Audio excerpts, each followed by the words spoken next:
लालटेन की ये खूबी है कि जग्गू की लालटेन है। देखिए जब सरकारी लाइट बंद हो जाती है ना तो उस समय घर में रोशनी करती है ओनली लालटेन। मैं करता हूँ गोरी तुझे फॉरेन टूर कराऊंगा, तेरी जुल्फों को भी संवारूंगा, तुझे प्यार से लाड लड़ाऊंगा, हो जाएगी अगर गुस्सा तू मैं आके तुझे मना लूंगा। डर लगता है बाय गॉड दिल मेरा तोड़ के जाइयो ना, उधार नखरे सब उठा लूंगा।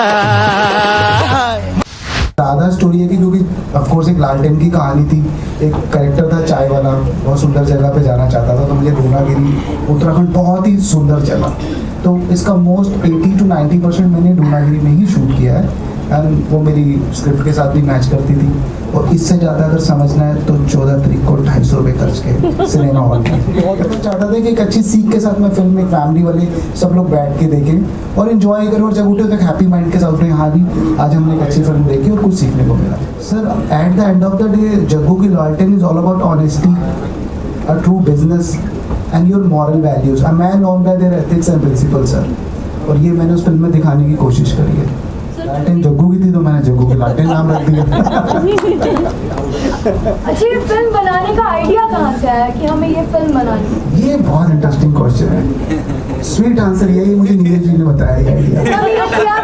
नहीं, सर पूरी स्टोरी में बना रहा था गलीच। I was wanted to start with the गलीच। मैंने एक नॉवल लिखा था, हाँ। तो मुझे लगा मैं इसको फिल्म में कन्वर्ट करूं। उस पर काम चल रहा है, शूटिंग डेट्स आ रही है, सब कुछ हो रहा है। आउट ऑफ द बॉक्स साहब का मुझे एक दिन कॉल आता है, मैं यही नोएडा आ रहा था अपने ऑफिस से। बोले ऑफिस आ रहे हो? मैं कहा टाइम है। मैंने कहा हाँ है, बोलो। पिक्चर बनानी है। मैंने कहा क्या? कोई लालटेन की कहानी है। मैं लालटेन, मैंने कहा ऑफिस आता हूँ। बंदा एक्साइटेड है। नहीं फोन पे बता रहे, बताओ। कह रहे यार एक ऐसे से लालटेन में फलाना ढिमकाना होता है, वो ऐसे ऐसे उसका एक रखते हैं कुछ। इन्होंने मुझे 1 मिनट में एक ही सांस में सब बता दिया। मैं 6 दिन में स्टोरी लेके पहुंच गया। आज आपके सामने बैठा हूँ। बहुत सस्ती फिल्म बनाई है और मॉरल वैल्यू के साथ बनाई है। Jaggu ki Laltain is all about ethics, principle and everything, honesty. Family of course is complete package. I am sure film को कुछ नहीं होगा, लोगों को बहुत प्यार में मेरी पिक्चर हिट जाएगी। फिल्म सर पैसे से नहीं बनाई जाती सर, फिल्म दिल से बनाई जाती है। फिल्म से हर ऑडियंस कनेक्ट करता है और उसका एक सेगमेंट बना हुआ है। 20% लोगों को एक्शन अच्छा लग रहा है, किसी को ड्रामा अच्छा लग रहा है, किसी को स्टंट्स अच्छे लग रहे हैं, किसी को आइटम वर्क अच्छा लग रहा है। पर जो मासिस की जो फिल्म्स होती है सर, जितना मेरे को मेरी रिसर्च में है कि अगर एक अच्छे सब्जेक्ट के साथ आप जाते हो और उनको आप फिल्म लेकर के बनाते हो तो उस प्रॉब्लम से वो कनेक्ट हो जाते हैं। और समटाइम्स लगता है कि उनको आइडिया भी मिल जाता है कि हमें अगर कुछ ऐसा हो तो हम इससे निकल भी जाएंगे। ऑफ कोर्स उनको they will get a good solution with that and happy, उनका हैप्पी मूड से ही बाहर आएंगे सर, फॉर श्योर सर। मेरा सवाल सर, एक लिखा है क्या सबकी किस्मत बदल देगी? तो सामने बैठे हैं सब, इस सवाल का जवाब तो कि सभी डेब्यू में हैं और सभी लोग बॉलीवुड में आ रहे हैं, तो क्या सबकी किस्मत बदलने वाली है अब? सर मेरी बदल गई, आपके सामने बैठा हूँ सर। 50 कैमरे मेरे सामने हैं और मुझे क्या चाहिए यार? ये ड्रीम है सर, ये जेन्युइन ड्रीम है। एक फिल्म मेकर के लिए स्क्रिप्ट बच्चा पैदा होता है, कंसीव करता है, वो डिलीवर करता है और फिर वो इस दिन के लिए बैठा कि जब मीडिया कुछ इंटरेक्ट करे, हम मीट एंड ग्रीट करें। तो I am very happy sir, मैंने तो जिंदगी जी ली सर, मेरी किस्मत बदल गई। और मैं चाहती हूँ आप सभी 14 अक्टूबर को जाओ अपनी फैमिली के साथ और ये मूवी को एंजॉय करो। कि स्टार्टिंग में तो मुझे नहीं लग रहा था कि मैं ये कर पाऊंगी। सीरियसली मैंने विपिन सर को कहा था, मैंने कहा सर ने मुझे बोला कि आकृति जितनी गंदी दिख सको ना उतनी गंदी दिखना। मैंने कहा सर प्लीज नहीं। मैंने कहा सर हल्की सी लिपस्टिक लगाने दो, नहीं। मैंने कहा सर मस्कारा लगाने दो, थोड़ा तो ग्लैम दिखाओ, नहीं दिखाना तुम्हें डी ग्लैम दिखाना है। बोला चाहो तो नहा के भी मत आना। Do you really believe that कि हमने I think 15 days शूट किया है, 15 days में डेली मैंने वो गंदी साड़ी पहनी है, डेली वो गंदा ब्लाउज, सब कुछ ऐसा ही पहना है। मतलब वॉश नहीं करना, जितना उसको चाहो तो नीचे रगड़ दो एंड देन वेयर इट। मैंने कहा ओके सर, व्हाटएवर यू से। मैंने कहा सर आप बोलोगे जमीन पे लेटना, मैं लेट जाऊंगी। I really want a good work, if you satisfy I am so happy. मेरा भी इन्होंने जो ना ऑडिशन लिया है, रियली बता रहा हूँ। मेरे मुझसे कहा पहले आप अपनी ना फोटो बोल के दिखाओ, पहले आप कैसे बोलोगे ये वो।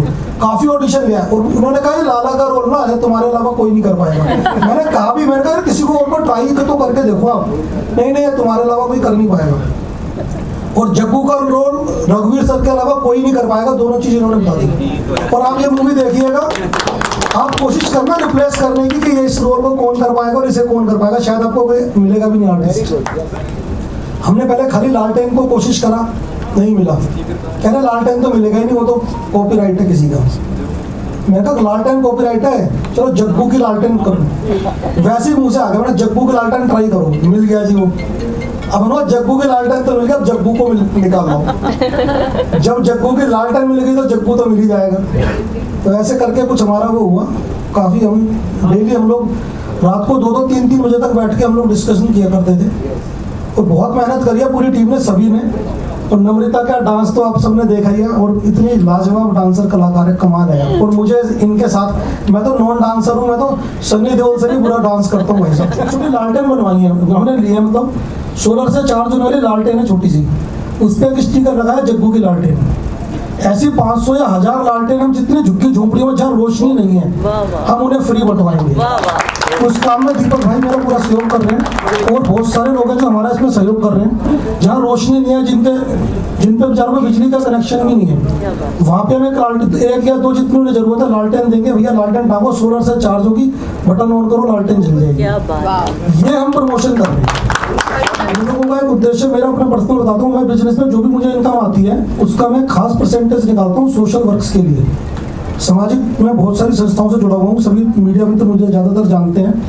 तो मूवीज से जितने भी हमें इनकम आएगी, 10% पैसा हम उस इनकम का सोशल वर्क्स में, जो जैसे एक संस्था अपनी कुछ रोगियों के लिए हम लोग काम कर रहे हैं, और एम्बुलेंस की सेवा हम चला रहे हैं काफ़ी टाइम से। तो जितने भी हमें इनकम होती है मूवीज से, इन फ्यूचर भी आगे भी 10% पैसा हम सोशल वर्क्स में लगाएंगे, बाकी 90% पैसा हम कंपनी को आगे इम्प्रूवमेंट के लिए लगाएंगे, जिससे और कलाकार भाइयों को जो और रोजगार मिल सके। मतलब पूरी टीम इतनी स्वीट थी। सबसे पहले तो विपिन सर ही इतने कूल डायरेक्टर, मतलब मैंने इतना नहीं देखा क्योंकि मैंने काफ़ी प्रोजेक्ट करे। विपिन सर बहुत ही कूल है। तो मैंने सर कैसे होगा, हो जाएगा नम्रता, आप करो, हो जाएगा, आप करो, आप बहुत अच्छे लग रहे हो, आप करो। तो ऐसे ही बोलते थे। एक सीन था जहाँ पे ना इनको मुझे गोदी में उठाना था, उसमें हमने कहा, तो उसमें उन्होंने मेरे नखरे झेले थे उसी स्टेप पे। और बाकी मैंने बड़ी मजेदार बात है उसमें भी। हाँ आप बताइए। असल में क्या हुआ था, एक सीन था, मैंने कहा यार ये सीन जरूरी है क्या। मेरी वाइफ भी वहीं पे थी, शूटिंग पे ही थी, वो पूरा टाइम शूटिंग पे ही थी। तो क्योंकि भैया वो भी प्रोड्यूसर है ना, कंपनी में पार्टनर है, तो जो है उनका होना जरूरी है, लाजमी है। मैंने कहा यार वाइफ सामने खड़ी है, ठीक है ना, फिल्म में तो जरूरी होता है, कोई ऐसा नहीं होता फिल्म में, कोई इस प्रकार का कुछ नहीं। अब जो डायरेक्टर कह दे, भाई साहब डायरेक्टर साहब की बात कैसे डाल देंगे। अच्छा मैं बताऊँ, मैं बहुत आलसी टाइप का इंसान हूँ, मैं 9 बजे सो के उठता हूँ भाई साहब। डायरेक्टर साहब की कॉल होती थी सुबह 5 बजे शूटिंग पे चाहिए, भाई साहब सुबह 4 बजे उठ के नहा धोकर जो मैं शूटिंग पे 5 बजे पहुंचता था। मुझे पता है, मुझे वो दिन याद आएगा जब हम स्कूल में पढ़ते थे, तो 15 अगस्त पे लाल किले पे जब प्रधानमंत्री जी भाषण देते थे, तो जो सामने राष्ट्रीय गान बोलते थे, हमने वहाँ पे वो भी पार्टिसिपेट किया उसमें। तो वहाँ सुबह 4 बजे पहुँचना होता था हमें। वो टाइम मुझे बचपन का याद आ गया हमारे डायरेक्टर साहब की वजह से, मैं याद आ। अच्छा उस सीन की मैं बात बता रहा था आपको, जब इनको गोद में लेना था, रिहर्सल चल रही थी जी। अब जो रिहर्सल करा रहे थे यार, उनको मेरी तरफ से सॉरी बोल देना, बुरा ना माने, थोड़ा वजन उनका थोड़ा सा इनसे ज़्यादा था। 10-15 किलो का फर्क होगा इनके वजन में। तो जब रिहर्सल चल रही थी तो 30 या 35 टेक लिए होंगे रिहर्सल, ज़्यादा नहीं, 30 या 35 बार वो उछली और मैंने उसे ऐसे करके कैच किया। और सामने मेरी वाइफ बैठी हुई थी कुर्सी पे, भाई साहब मैं, आप सोचो क्या गुजर रही होगी, और एक्सप्रेशंस कैसे लाऊंगा मैं अपने फेस पे। लड़ाई में वो बहुत हैप्पी है, वो बहुत खुश है, उसे पता है ना मैं भाई एक्टिंग की अलग बात है, रियल लाइफ में मैं कैसा हूँ सब जानते हैं, ठीक है ना। मैं बहुत रिगार्ड करता हूँ। प्रॉब्लम है ना, घर में तो सिलेंडर नहीं उठाते आई है और नहीं आई तो क्यों नहीं आई आज उनको हार्ट में, उनका भी कुछ हार्ट प्रॉब्लम हो गई थी, उनका भी छल्ला पड़ा है हार्ट में, तो वो रेस्ट पे है घर पे, इसलिए नहीं आ पाई हैं। वो भी आती है यहाँ पे, वो मेरी हर शूटिंग में रही है वो। सर भाभी आपको देख रहे तो उनको उठाते हुए? हाँ नहीं पता रीजन था, नहीं इनकी नजर बार-बार वही जा रही को थी। सिलेंडर उठा के लाने के लिए। हाँ ये तो उन्होंने कहा था, इन्हें सिलेंडर उठाने को बोल दो तो सिलेंडर तो उठाते हैं, और लड़की में 35 बार कैच कर चुके हैं। अच्छा फिर क्या हुआ? जब भी मुझे खा रहे थे बार सामने ही देख रहे थे, इनकी 5 मिनट का देख रहे थे, इनका आधा फोकस वही था। अच्छा हुआ क्या, जब वो रिहर्सल हो रही थी मैंने कहा यार रिहर्सल हो चुकी है, एक काम करो ना जो ओरिजिनल वाली है ना उसी से रिहर्सल करवा दो, क्या पता कोई सीन सही शूट हो जाए, आप कैमरा लगाओ और उससे रिहर्सल भी हो जाएगी और जो सीन आपको ठीक मिल जाए। और वो हुआ भी 10 या 12 टेक में वो सीन ओके हो गया। तो फिर विपिन सर कह रहे हाँ यार ये आइडिया तो बढ़िया था, ये तो हम पहले कर सकते थे। तो बहुत मजेदार वाकयात हुए शूटिंग के दरमियान और बहुत वो यादगार चीजें हैं, वो बहुत अच्छे लम्हे गुजरे। इतनी कीमती चीज हुआ करती थी, घर में बहुत जरूरी होती थी, लोग साइकिल पर लालटेन टांग के जाते थे कि जब वापसी आएंगे इस लालटेन की रोशनी से हम आगे देख पाएंगे क्या है। ये घर में बहुत जरूरी चीज होती थी और आज भी देश में बहुत सारे ऐसे घर हैं जहाँ पे इसकी बहुत ज्यादा जरूरत है। और ये छोटी चीज जरूर है लेकिन इसका काम बहुत बड़ा है। जब बिल्कुल गुप अंधेरा होगा ना, आप कहीं चेक करना है, एक लालटेन आपको देंगे, आप बिल्कुल अंधेरा करना और वहाँ पे लालटेन को ऑन करना, फिर देखना इसकी कितनी इंपॉर्टेंस है। अच्छा एक सर सवाल, लालटेन को कहीं अलादीन के चिराग के साथ तो नहीं देखा जा रहा क्योंकि वो भी किस्मत बदल रही है, यही बदल रही है। और अगला सवाल एक अगला सवाल कि बिना विलियन के मूवी, क्योंकि मुझे नहीं लग रहा है कि मैंने जितना भी देखा अभी तक कि इसमें कोई विलियन भी है, तो बिना विलियन के मूवी पे आधारित कहानी को किस तरीके से खींचा गया होगा, किस तरह से रहेंगे सर? इसमें बहुत सारे विलेन हैं, जब आप मूवी देखोगे तो पता चलेगा। इसमें एक नहीं है, बहुत सारे विलेन हैं। जब एक गरीब आदमी होता है, अगर उसने छोटा सा एक लोन ले लिया, छोटा सा लोन ले लिया और जब उसके घर पे रिकवरी एजेंट पैसा लेने मांगने आता है ना, तो वो बहुत बड़ा विलेन होता है उसके। जब बेचारा वो अपनी ड्यूटी कर रहा है, रिकवरी वाला, वो भी आदमी गलत नहीं कर रहा, वो भी जॉब कर रहा है कहीं, वो अपनी ड्यूटी कर रहा है, लेकिन जब वो घर पे आके खड़ा होता है ना, उससे पैसे की रिकवरी पैसा मांगता है और उसके पास पैसा नहीं है, तब उससे पूछो उसके लिए कितना बड़ा विलेन है। इसमें छोटी छोटी चीजें आपको दिखाई देंगी इस मूवी में। गरीब आदमी कर्जा ले लेता है, कर्जा लेने के लेते समय वो नहीं सोचता, कहता है चलो किसी तरह काम निकाल लूँ, कर्जा वापस दे दूंगा।